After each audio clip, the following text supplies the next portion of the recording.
That would be me. Look who we're hanging with. Jason David Frank. Boom shakalaka. Please do not change channel.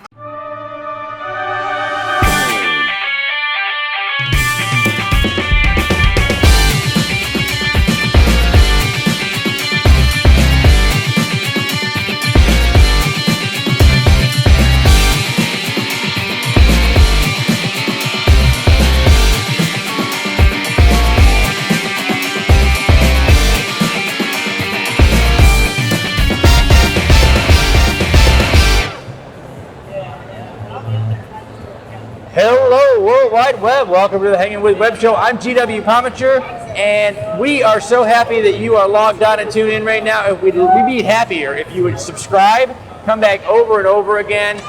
We hang with artists, authors, filmmakers, musicians, cosplayers, creators of all kinds, and we want you to be here for it. We are at MegaCon 2018 in Orlando, Florida, and right now we are hanging with Scott Whipple, who is the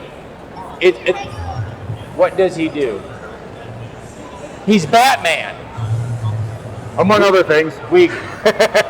The jig is up. We gave it away. Yeah. Scott is a cosplayer, if you didn't get that. He's also the national president of Costumers with a Cause. Yes. Scott, thanks for hanging with us. Oh, absolutely. I'm glad to be here. You look amazing, by the way. Thank you. This has been a 30-year dream costume of mine. So. Really? Yeah. That's awesome. I love it. It does I love that it harkens back. The grays and the blues are amazing. Yes. Go ahead and stare at the camera real quick. I want them to see the eyes, and this is amazing. This is dedication to the cause. There's a good chance that he's going to trip and fall on the way out of here.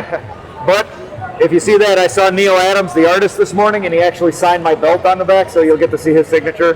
Perfect. Yeah. You get an autograph at the same time, and the YouTube numbers go I'm way up. I'm a fanboy too. I'm just a big kid, so I was like, "Hey Neil, can you sign my belt?" And he's like, "Absolutely, get over here." And he signed my belt. Awesome. He's a great guy. Let's talk about Costumers for the Cause. Yes.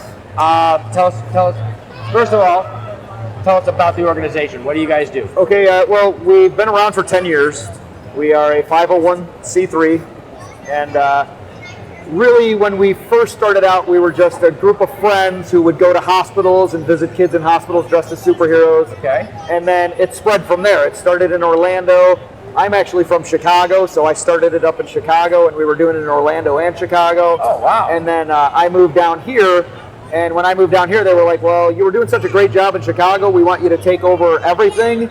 And so then that's when we pretty much said, okay, we're going to make this a national organization. Now we have a branch in Oregon, we have a branch in Southern California, we have a branch starting up in Salt Lake City, Utah, we have a branch starting up in Tennessee, in New York, South Carolina. So That's fantastic. and I mean, our biggest branches are down here. We're in Orlando, Tampa, Jacksonville.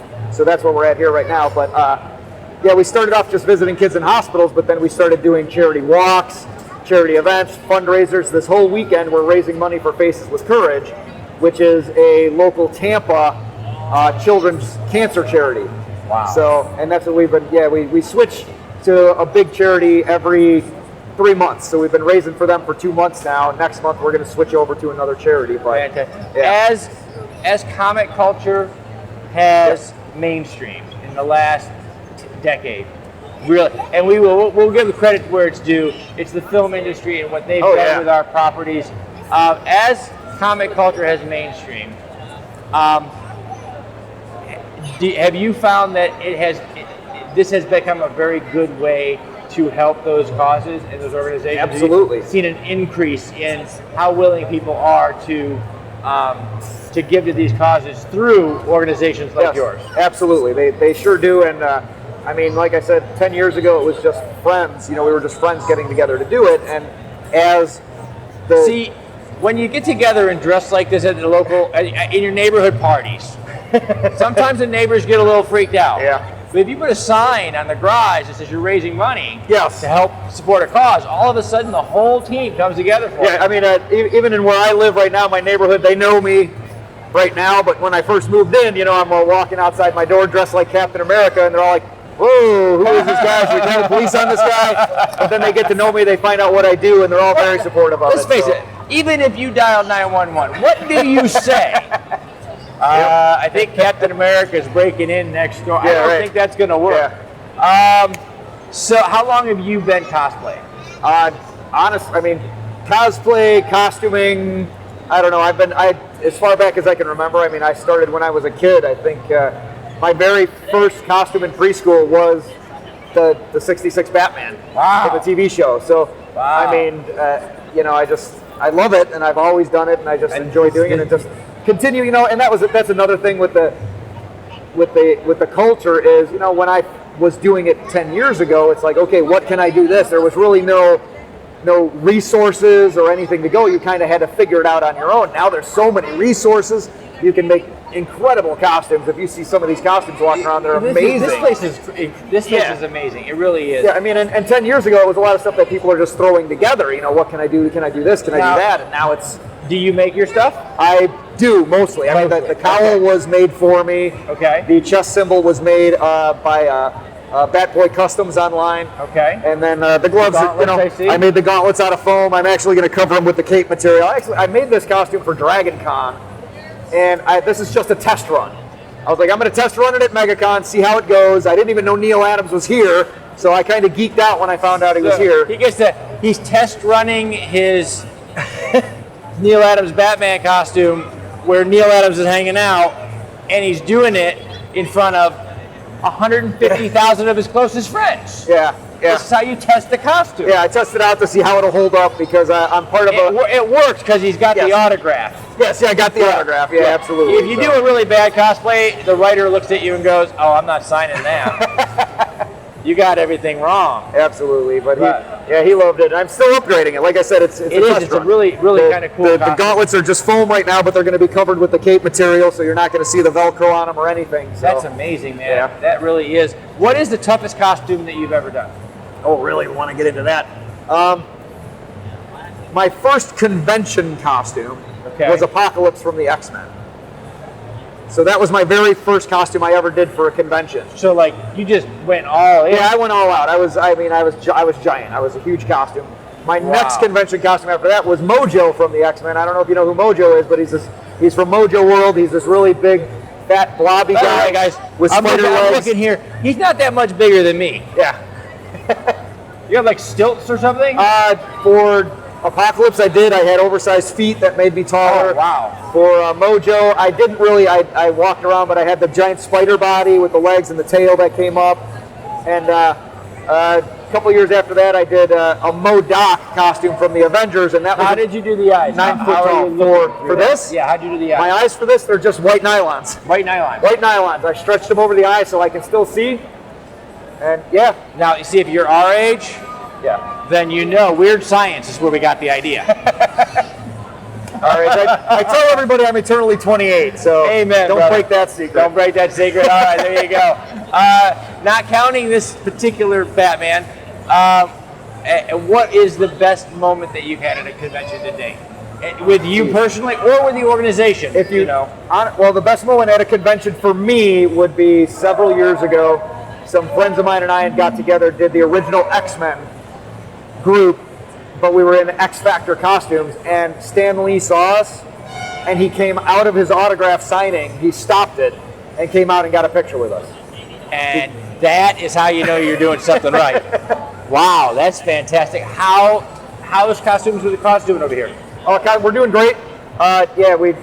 We've really grown even since I've moved down here. I moved down here 3 years ago to help boost the group down here, and we've really grown a lot.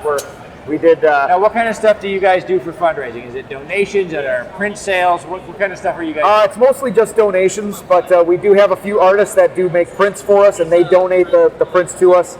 Or tomorrow, one of the artists who donated prints, his name's Jay Bloss.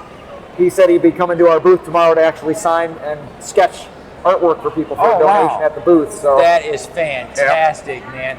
Are you guys still, in addition to raising funds and things like that, are you guys still traveling as a group and doing stuff at hospitals and stuff for the kids? We do. I mean, we have local groups where people are local do it. I mean, I still try to travel back to Chicago when I can, if I can go out to the West Coast and help the other groups out when I can. You know, that's something I try to do.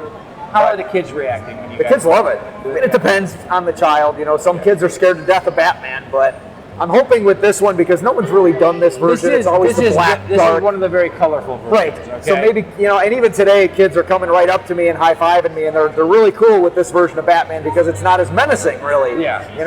It's still Batman. It's still. Well, when you look back at those days, yes. We had to make. They had a colorful way of making Batman dark, but contrast to Gotham. Right. So everywhere he moved, the blues and the grays really popped him out. Yep. So you almost felt like it was all black, Yes. but it was just against the moon Yes. and it was against the Gotham backdrop.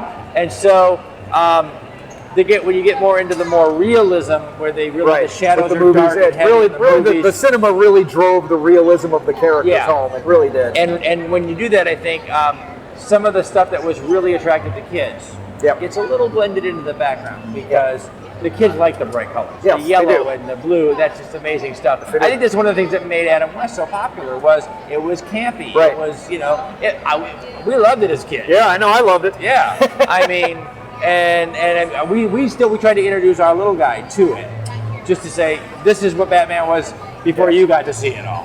And that's my shut up card. She's not even polite about it anymore. One of these is going to turn around and show the camera and it says, shut up. What are you going to do? Let's thank our friends. We're going to thank our friends at Some Unique Magazine, Famous Faces and Funnies, Krypton Radio, our great friend Yvonne Mason over at Off the Chain Radio, Space Coast Comics, Jake and David. They do a fantastic job of sharing our videos and our creators and our artists. Asylum Convention Entertainment Services, who were wonderful enough to book us into MegaCon so we could come and talk to you guys. That's fantastic.